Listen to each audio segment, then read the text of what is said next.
Bismillahirrahmanirrahim. Tafsir Jalalain. Saya terangkan dulu apa itu tafsir Jalalain. Tafsir Jalalain, Jalalain itu kan jamak apa isim apa kalimat bentuk musanna ya. Jalalain. Mufrad, musanna, jamak. Itu dikarang oleh dua imam. Yang pertama yang mengarang itu namanya Syekh Syekh Ahmad bin Muhammad Al-Mahalli, Jalaluddin bin Muhammad Al-Mahalli, itu orang Mesir. Al-Mahalli itu nama kampungnya, Mahallah namanya. Syekh Jalaluddin Muhammad bin Ahmad Al-Mahalli itu hidup pada tahun 791 Hijriah, itu lahirnya. Kalau Nabi Muhammad tahun 571 Masehi kan. Jadi kalau 7 itu 700 itu ya udah lama, 7 abad. Dari kurang lebih 7 abad dari Nabi. Sedangkan meninggalnya tahun 864 Hijriah. Jadi berapa tahun tuh umurnya? 64 tambah 9 kurang lebih 73 tahun. Nah, ini Syekh Jalaluddin Ahmad bin Muhammad Al-Mahalli. Itu yang pertama. Itu dimulai dari pertengahan Al-Qur'an. Beliau itu nyusun tafsir ini dimulai dari pertengahan Al-Qur'an. Ya, ini surat Al-Isra sampai dengan An-Nas. Ya, itu. Jadi Al-Fatihah belum. Al-Fatihah itu belum. Biasanya Quran kan yang pertama Fatihah. Nah, tafsir Jalalain ini unik. Fatihahnya terakhir karena memang menyusunnya itu dari pertengahan dari Quran surat Al-Isra sampai An-Nas itu disusun oleh Syekh Jalaluddin Muhammad bin Ahmad Al-Mahalli Asy-Syafi'i. Itu. Beliau meninggal belum selesai meninggal. Ya, belum selesai meninggal karena apa? Baru 15 juz dari pertengahan Quran sampai di An-Nas. Nah, itu. Sampai di An-Nas, Fatihah. Sedangkan Alif Lam Mim sampai dengan surat Al-Isra itu diteruskan muridnya. Muridnya Syekh Jalaluddin Muhammad bin Ahmad Al-Mahalli yang orang Mesir. Al-Mahalli itu bangsa Al-Mahalli, kampung Mahallah namanya. Diteruskan muridnya Syekh Jalaluddin As-Suyuti. Itu lahir tahun 849 Hijriah, meninggal tahun 913 Hijriah. Jadi diteruskan oleh muridnya. Mulailah Syekh Jalaluddin As-Suyuti ini mulai dari Alif Lam Mim sampai di pertengahan Al-Qur'an. Ya, batasnya itu kurang lebih surat Al-Isra lah, nanti dilihat ya pastinya. Nah, surat Al-Isra. Jadi dikarang oleh Imam dua. Makanya di kitab tafsir ini surat Fatihahnya itu unik. Di terakhir. Quran itu umumnya kan di awal, ini di terakhir. Jadi hanya antara guru dan murid ini sama-sama alimnya.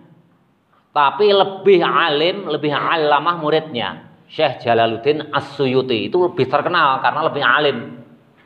Beliau juga ahli nahwu sorof, ahli nahwu. Bahkan beliau itu mengarang Alfiyah juga. Alfiyah itu yang ngarang 3 orang. Ibnu Malik, yang pertama Ibnu Mu'ti, yang kedua Ibnu Malik, yang ketiga Imam Suyuti, Syekh Jalaluddin As-Suyuti. Masing-masing itu saling mengalahkan. Yang pertama Alfiyah, Alfiyah itu kan artinya 1000 nadhoman. Yang pertama itu ya Ibnu Mu'ti. Makanya fa'iqatan Alfiyatan Ibnu Mu'ti kan itu di ini. Ada yang hafal ya? Fa'iqatan Alfiyatan Ibnu Mu'ti. Itu di Alfiyah Ibnu Malik. Ibnu Malik itu merasa mengalahkan Ibnu Mu'ti. Nah, itu generasi setelahnya Imam Suyuti ini yang mengarang tafsir Jalalain ini mengarang lagi Alfiyah. Dia dalam nadhomannya fa'iqatan Alfiyatan Ibni Maliki. Oh, saya bisa mengalahkan Imam Malik yang ngarang Alfiyah, saking pintarnya. Ya, itu luar biasa, orang-orang dulu itu berlomba-lomba. Tuh, saya bisa mengalahkan kamu, itu kalau bahasa kita. Yang pertama Ibnu Malik ya, yang mengarang Alfiyah, Ibnu Mu'ti. Nah, Ibnu Malik yang terkenal itu qala Muhammadun huwa Ibnu Maliki itu. Nah, itu beliau dalam nazomannya fa'iqatan alfiyatan Ibnu Mu'ti. Oh, saya bisa mengalahkan Ibnu Mu'ti, saya juga alim gitu. Imam Suyuti ini nggak mau kalah. Mengarang Alfiyah juga, beliau ahli nahwu, fa'iqatan alfiyatan Ibnu Maliki. Orang dulu itu berlomba-lomba antara guru dan murid. Ini sejarah daripada tafsir Jalalain. Ya, itu. Imam Suyuti, Imam Jalaluddin As-Suyuti ini mengarang kurang lebih 400 lebih kitab. Umurnya hanya berapa itu Imam Suyuti itu? Kalau 849 meninggal tahun 913. Itu kurang lebih umurnya hanya 64 tahun.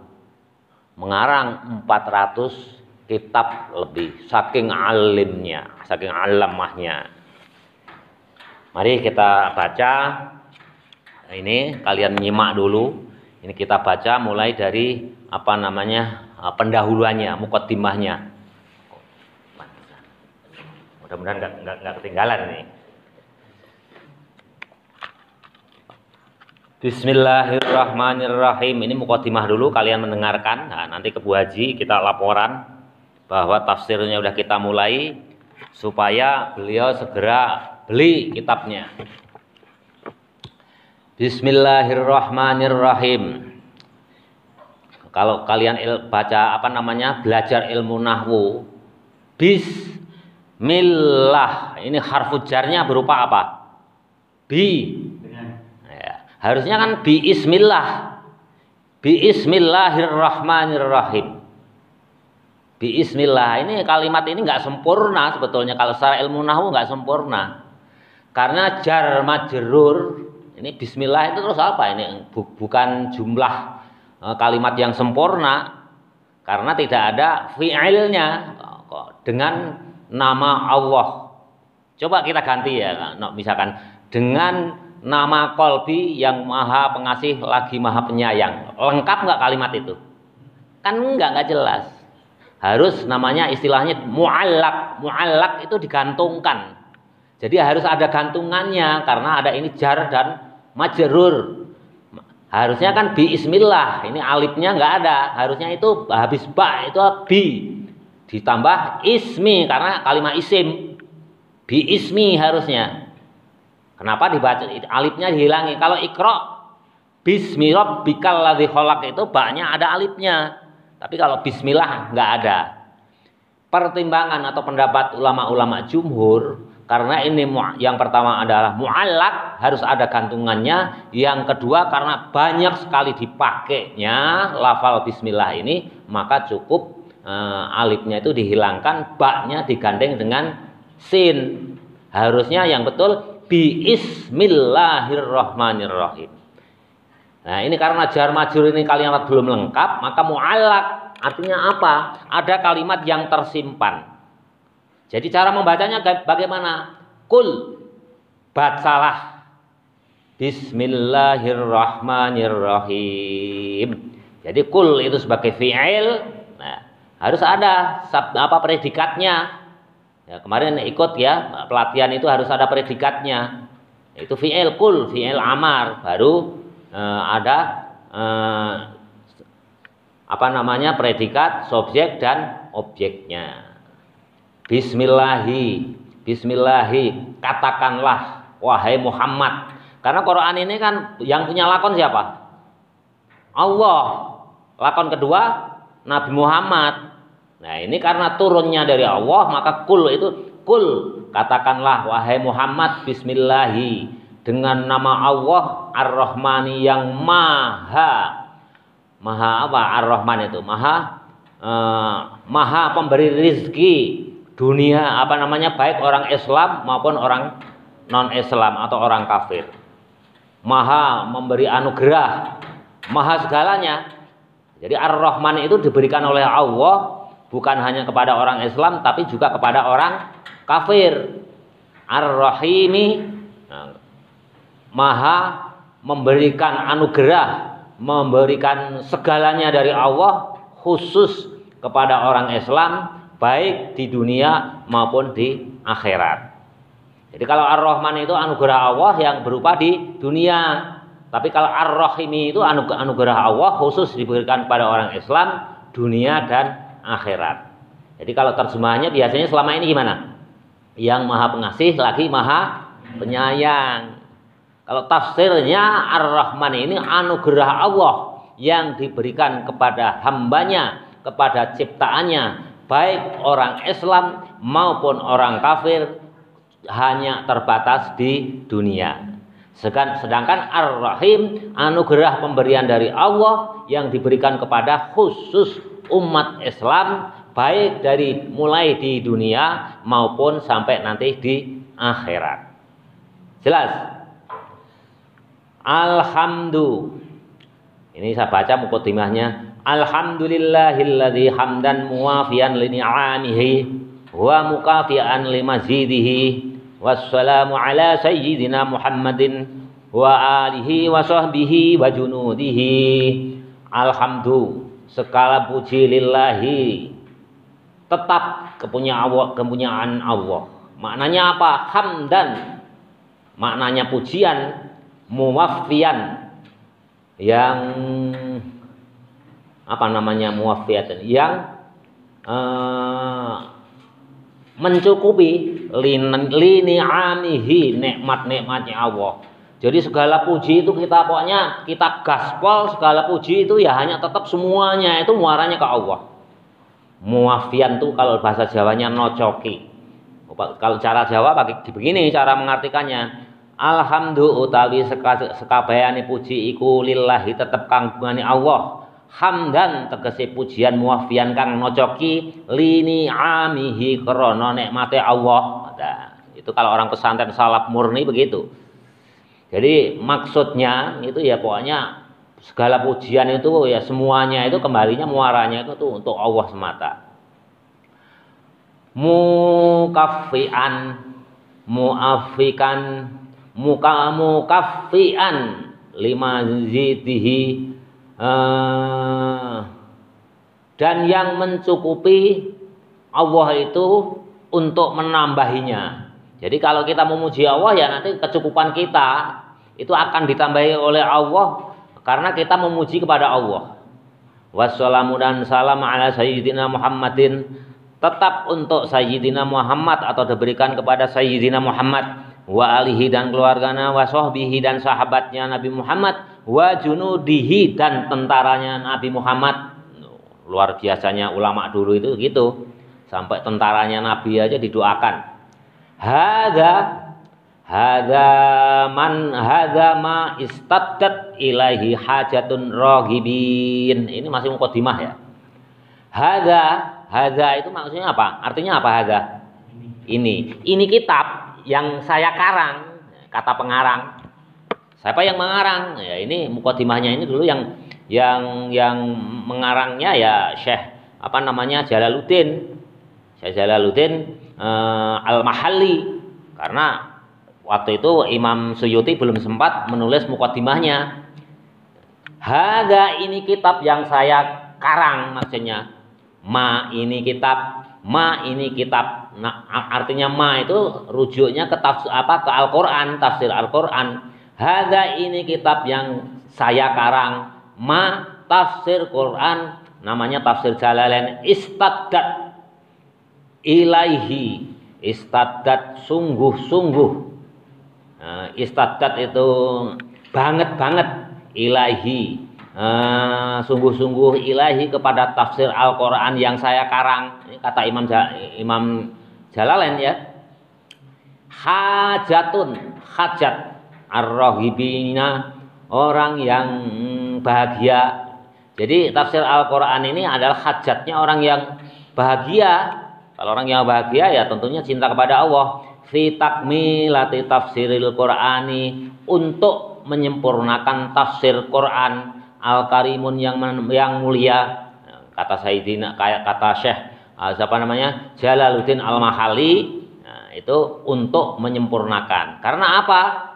Karena waktu itu Syekh Jalaluddin Al-Mahalli sudah meninggal, Nah, ini yang mengarang Muqaddimah ini tentunya Syekh Jalaluddin As-Suyuti. Saya menyempurnakan fi takmilati tafsiril Quran, saya menyempurnakan tafsir Quran Al-Karimun yang mulia, alladzi allafahu, yang ngarang, yang telah dikarang oleh Imam Jalaluddin Al-Mahali, karena yang mendahului kan Al-Mahali meninggal, diteruskan Jalaluddin As-Suyuti.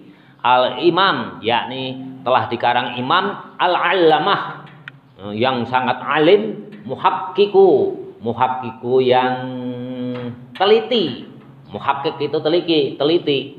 Jadi mengakui Imam Suyuti itu bahwa gurunya yang namanya Syekh Jalaluddin Al-Mahali itu teliti sekali dalam mengarang kitab tafsir Jalalain.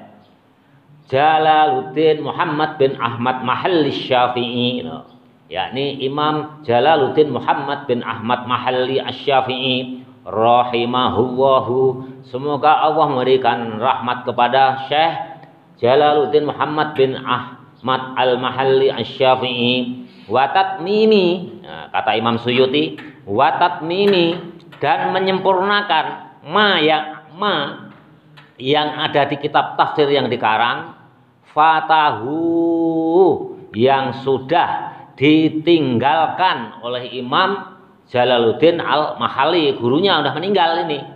Wahwa, adapun gurunya yakni Syekh Jalaluddin Muhammad bin Ahmad Al-Mahalli Asy-Syafi'i, min awali suratil Baqarah, yakni jadi menyemburkannya yaitu bahwa yaitu ya min awali surat Al-Baqarah ila akhiri Isra. Di sini dijelaskan Imam Suyuti dari surat Al-Baqarah sampai surat Al-Isra. Sedangkan Imam Al-Mahali, Jalaluddin Al-Mahali dari Al-Isra sampai ke An-Nas plus Fatihah.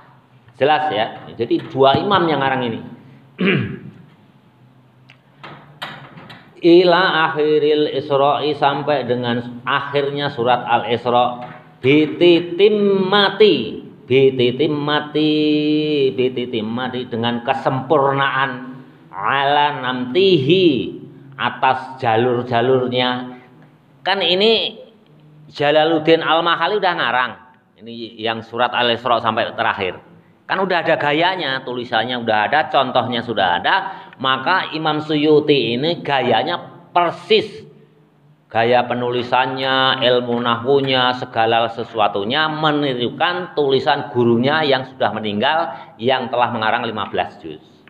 Makanya di sini bahasanya bititimmatin, dengan menyempurnakan ala nimtihi, atas jalur atau gaya menulis tafsir, min dzikrima, dengan mengingat-ingat, ma tafsirnya, yufhamu, yang mudah dipahami, bihi, dengan tafsir ini, bihi dengan Quran, kalamullahu ta'ala, yakni kalamnya Allah Ta'ala. Jadi dengan mengingat-ingat supaya mudah dipahami. Karena Imam Al-Mahali, jadi kita bedakan ya, yang gurunya Al-Mahali, muridnya As-Suyuti, biar nggak berkepanjangan nyebutnya Syekh Jalaluddin Al-Mahali, Syekh Jalaluddin As-Suyuti. Nah, kita sebut Al-Mahali berarti gurunya, As-Suyuti muridnya yang meneruskan ini. Ini gayanya sama. Kalamullahi ta'ala, yakni firman-Nya Allah Ta'ala, wal i'timadi, dan berpedoman, ala arjahil aqwali, atas dalil-dalil yang kuat, perkataan yang kuat. Jadi Imam Suyuti, Imam Mahali itu ngarang itu dasarnya hanya perkataan atau dalil yang kuat aja. Ulama-ulama yang kuat, dalil-dalil yang kuat, nah itu aja yang diambil. Yang kurang kuat beliau tinggalkan karena sangat hati-hati. Ala arjahil aqwali, atas perkataan yang kuat, wa i'rabin, adapun i'rabnya tentunya kan nulis Arab itu ada i'rab, ada mubtada, ada khobar, ada jar, ada majrur, ada fi'il, fa'il, maf'ul, maf'ul bih, na'at, man'ut. Nah, banyak. Nah, wa i'rabin adapun i'rabnya mayahtaju yang menghendaki ilaihi terhadap i'rab mayahtaju yang menghendaki kesempurnaan mayahtaju yang dibutuhkan, maksudnya yang dibutuhkan, mayahtaju yang dibutuhkan. Kalau orang kan biasanya kalau seperti kemarin Pak Dr. Maman itu jurusan bahasa Arab, ya tentunya ya beliau yang ditekuni Arab, terus pengennya ya i'rabnya lengkap. Tapi mayahtaju, yang dibutuhkan di sini ya tafsirnya, bukan i'rabnya. Ya, kalau kamu ingin belajar i'rab ini itu ya pelajari bahasa Arab, kan gitu. Mayahtaju apa yang dibutuhkan ilaihi tafsir wa tambihi dan peringatan alal qiraati atas bacaannya muhtalifati yang berbeda-beda. Jadi bacaan yang berbeda-beda, i'rabnya yang panjang, yang jelimet itu enggak ditekuni dalam tafsir ini. Jadi nanti bacaan itu ada cara membaca Quran ada 7 macam. Makanya disebut qiraah sab'ah. Di sini dikatakan alal qiraati atas bacaannya, bacaan Quran maksudnya, muhtalifati yang berbeda-beda, al mazhurati yang mazhur, ala wajhil latifi atas cara wajhil latifi, cara yang lembut. Cara yang lembut itu ya di tengah-tengah lah, pokoknya yang umum aja, yang jumhur. Kalau orang Indonesia kan apa? Gaya bacanya ikut hafaz, ada waras, macam-macam itu ada caranya baca Quran itu ada 7 macam. Ya ini ala beliau Imam Jalalain ini mengambil dengan yang wajhil latifi, dengan cara yang lembut. Au takbiri atau kesempurnaan. Au takbiri atau apa ini takbir kata-kata wajizin yang singkat. Takbir ini takbir pakai ain bukan pakai kaf. Wa takbirin dan kata-kata wajizin yang singkat, jelas, padat. Makanya nggak panjang. Kalau yang tafsir-tafsir yang lain itu panjang-panjang itu penjelasannya. Apalagi Ibnu Katsir itu kalian baca tafsir surat Al-Fatihah aja mungkin bisa 2 bulan itu baru tuntas. Tapi kalau Jalalain itu wa takbirin wajizin, kata-kata yang singkat, jelas. Wa tarkit tawili dan meninggalkan yang panjang-panjang. Ditinggalkan beliau tuh. Bidzikri aqwalin, dengan mengingat-ingat perkataan, wairi mardiyatin yang tidak disukai orang banyak, artinya yang tidak disukai jumhur ulama. Jadi memilih kata-katanya pun yang disukai oleh jumhur ulama. Wa a'ariba dan i'rabnya, mahaluha tempatnya i'rab itu maksudnya ya ilmu nahwunya, kutubul arabiyyati, dibahas di kitab-kitab bahasa Arab. Nah, jadi kalau pengen belajar i'rabnya yang lengkap ya silahkan belajar bahasa Arab, jangan belajar tafsir, maksudnya begitu.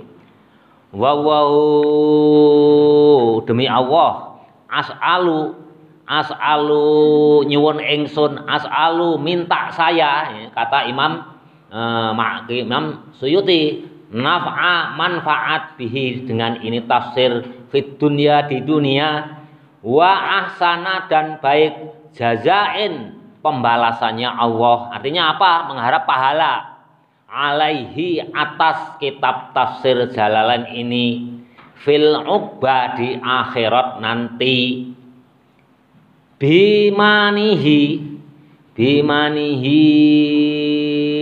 dengan anugerah, wa karomihi dan kemuliaan. Nah, ini di mukadimah ini isinya harapan Imam Makhali, Syekh Jalaluddin Al-Makhali itu menjelaskan bahwa yang mengarang kitab ini berdua, Al-Isra sampai An-Nas plus Fatihah, Syekh Jalaluddin Muhammad bin Ahmad Al-Mahali, gurunya. Sedangkan Al-Baqarah sampai Al-Isra itu beliau Syekh Jalaluddin As-Suyuti. Ini menerangkan bahasanya singkat, padat, jelas, dan memilihkan bahasa-bahasa yang mudah dimengerti dan disukai oleh ulama-ulama pada waktu itu. Nah, ini sekarang kita baru masuk tafsirnya. Kita mulai dengan membaca, ini dimulai dari Alif Lam Mim. Karena ini yang ditulis oleh Imam Suyuti ini dari Alif Lam Mim, yang menurut surat tafsir Al-Fatihah itu oleh Jalaluddin Al-Mahali, gurunya tadi. Makanya sekarang kita langsung ke Alif Lam Mim, bukan Fatihah ya. Al-Qur'an kan harusnya Fatihah dulu. Karena yang nafsiri Fatihah itu gurunya, makanya beliau ditempatkan nanti di belakang. Bismillahirrahmanirrahim. Suratul Baqarah Madaniyatu. Surat Baqarah Madaniyah. Jadi surat-surat yang diturunkan Allah yang diberikan kepada Nabi Muhammad setelah Nabi hijrah dari Mekah ke Madinah itu diberi nama surat Madaniyah. Jelas ya? Walaupun diturunkan di Mekah. Walaupun diturunkan di Mekah, tapi diturunkannya itu setelah Nabi hijrah ke Madinah, itu tetap disebut surat Madaniyah.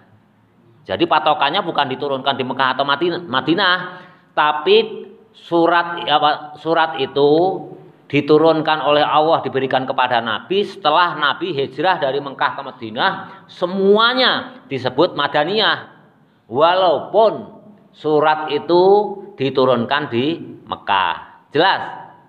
Sedangkan kebalikannya, selama Nabi ada di Mekah, Quran yang diturunkan kepada Nabi itu disebut surat Makkiyah. Suratul Baqarah Madaniyah. Suratun, ini surat, Baqaratun diberikan nama surat Baqarah. Namanya Al-Baqarah itu sapi betina. Madaniyatun, bangsa Madinah itu karena diturunkan setelah Nabi hijrah dari Mekah ke Madinah. Ini saya jelaskan dulu. Kenapa dinamakan surat Al-Baqarah? Nah, itu ada alasannya. Karena Al-Baqarah itu sapi betina. Nah, karena apa? Nanti di surat ini, di surat Al-Baqarah ini diceritakan tentang Nabi Musa. Tentang Nabi Musa dengan seseorang yang sudah mati dan sapi betina. Bagaimana ceritanya? Saya singgung sedikit.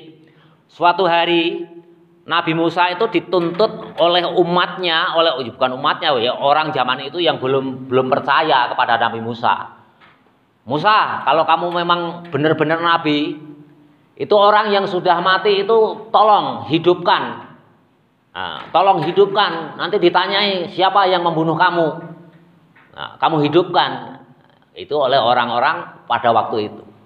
Lantas apa? Lantas Nabi Musa diberikan mukjizat oleh Allah. Ya Musa, carilah sapi betina. Setelah kamu mendapatkan sapi betina, pukulkan kepada orang yang meninggal itu. Nanti ini saya orang yang meninggal itu akan hidup, baru nanti kamu tanya, siapa yang membunuhmu? Nah, nanti di surat Al-Baqarah ini ada. Makanya Nabi Musa diperintahkan mencari sapi betina. Makanya di sini surat ini diberikan nama surat Al-Baqarah. Kita mulai.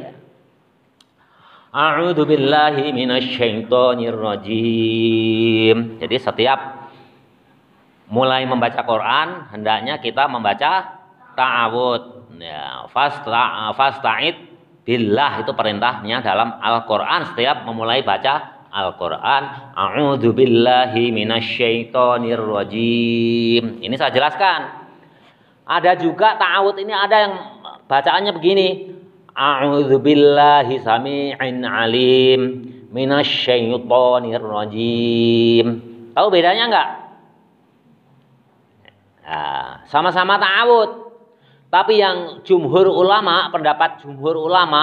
pendapat kebanyakan ulama adalah a'udzubillahi minasyaitonir rajim. Kalau a'udzubillahi samii'in alim minasyaitonir rajim itu ta'awudnya Imam Ahmad bin Hambal atau mazhab Hambali. Jadi kalau kita mazhab Syafi'i nggak perlu, kita ikut jumhur ulama aja, ikut kebanyakan ulama. Kita bukan mazhab Imam Ahmad bin Hambal, ya udahlah yang terkenal aja, yang mudah, ringkas. A'udzubillahi minasyaitonir rajim. Tapi kalau kamu mau pakai yang manhajnya Imam Ahmad bin Hambal, a'udzubillahi samii'in alim minasyaitonir rajim, itu juga boleh. Jelas ya masalah ta'awud. Ngaji itu harus tertib. A'udzu billahi minasyaitonir rajim. Bismillahirrahmanirrahim. Tadi udah ya dimaknai bismillah, udah saya jelaskan, enggak usah ditafsirkan lagi. Alif lam mim. Dzalikal kitabu la raiba fihi hudal lil muttaqin. Alif lam mim. Jadi ada permulaan surat itu kan banyak ya yang dimulai dengan huruf-huruf. Ada toha, ada ha mim. Alif lam mim ini bacaannya apa? Tajwidnya mat lazim harfi musyabbah. Memang belum sampai sana. Yang berat atau mat lazim musyaqqal kilmi, ada yang harfi musyabbah. Kalau ha mim itu mat lazim mukhaffaf kilmi. Ya. Itu alif lam mim. Minimal 3 alif sampai dengan alif. Nah, ini alif lam mim. Bagaimana Imam siapa namanya? Imam Jalaluddin As-Suyuti menafsirkannya. Allah a'lamu lebih mengetahui bimuradihi dengan maknanya atau maksudnya kata-kata atau lafal alif lam mim. Bidzalika demikian itu ya. Karena apa? Jumhur ulama berpendapat bahwa permulaan surat-surat alif lam mim toha itu termasuk ayat-ayat yang mutasyabihat. Jadi hanya Allah yang mengetahui artinya, yang tahu maksudnya dengan pasti. Sedangkan ulama-ulama ada juga yang berani menafsirkan, tapi sedikit, ya macam-macam. Tapi kebanyakan ulama enggak berani ngambil risiko karena ini mutasyabihat, remeng-remeng, hanya Allah sendiri yang pasti mengetahui artinya. Ya, kita serahkan Allah lah. Makanya Imam Suyuti menafsirkan Allah a'lamu lebih mengetahui bimuradihi dengan maksudnya atau artinya lafal alif lam mim. Bidzalika demikian itu. Zalika zalikal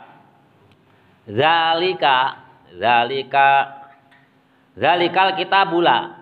Zalika itu kitab. Zalika itu apa? Isim isyarah. Kalau alif lam mim tiba-tiba ada zalika. Ya. Isim isyarah. Ini perlu adanya zalika ini kok tiba-tiba ada zalika. Zalika kitab itu ai hadza. Maknanya apa? Ini kitab. Isim isyarah jauh zalika itu. Zalikal kitab. Kan zalika itu dimaknai apa? Ini kitab. Padahal dekat ya. Makanya cara menafsirkannya hadza ini kitab.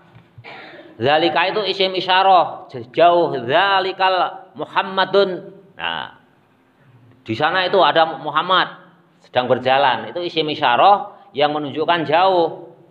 Jadi Allah itu tidak menggunakan kata-kata hadza.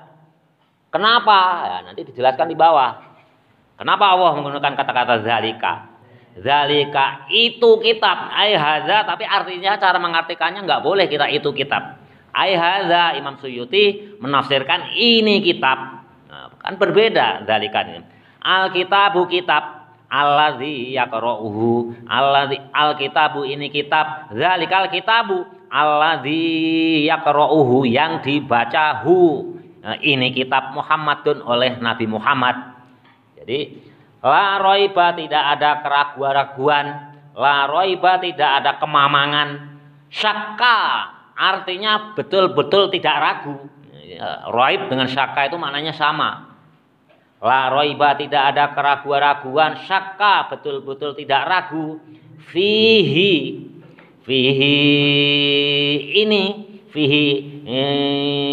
yang ada di dalam kitab, annahu, sesungguhnya kitab Quran, min indillahi, dari sisi Allah. Nah, tentunya yang tidak ada keraguan-keraguan itu oleh siapa? Oleh orang yang beriman. Kalau orang yang enggak iman ya ragu-ragu, masa benar sih, kan gitu. Ya. Karena kita sudah beriman, kalau orang yang sudah beriman jangan ragu-ragu terhadap isi kitab Al-Qur'an itu. Jelas?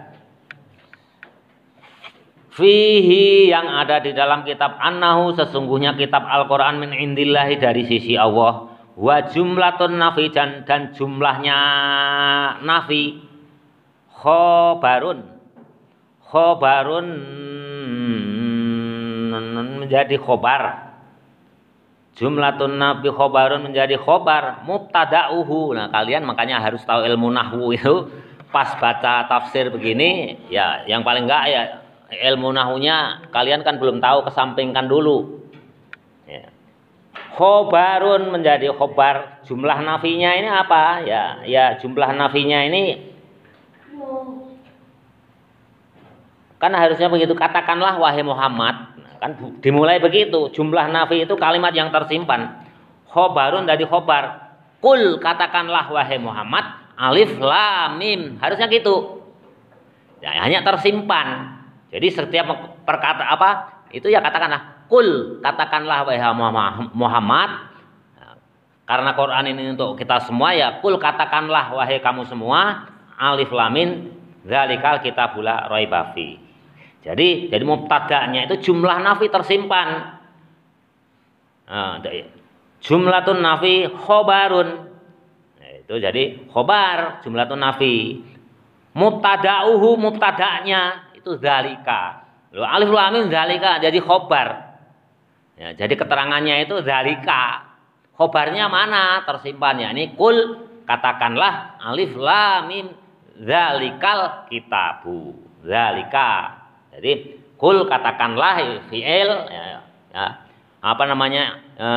fi'il amar. Kul, katakanlah, ya Allah memerintahkan kepada Muhammad katakanlah alif lam mim dzalikal kitabu. Jadi cara membacanya begitu. Karena kalau kita lepeng, nggak tahu ilmu nahwu, ini nggak lengkap kalimat itu. Karena mubtada'nya itu jumlah nafi tersimpan, namanya mu'allaq. Mu'allaq, tadi sudah saya jelaskan, bismillahirrahmanirrahim itu juga bukan kalimat sempurna. Ada mu'allaqnya, kita gantungkan kepada Allah, kepada fi'il. Fi'ilnya siapa? Pelakunya.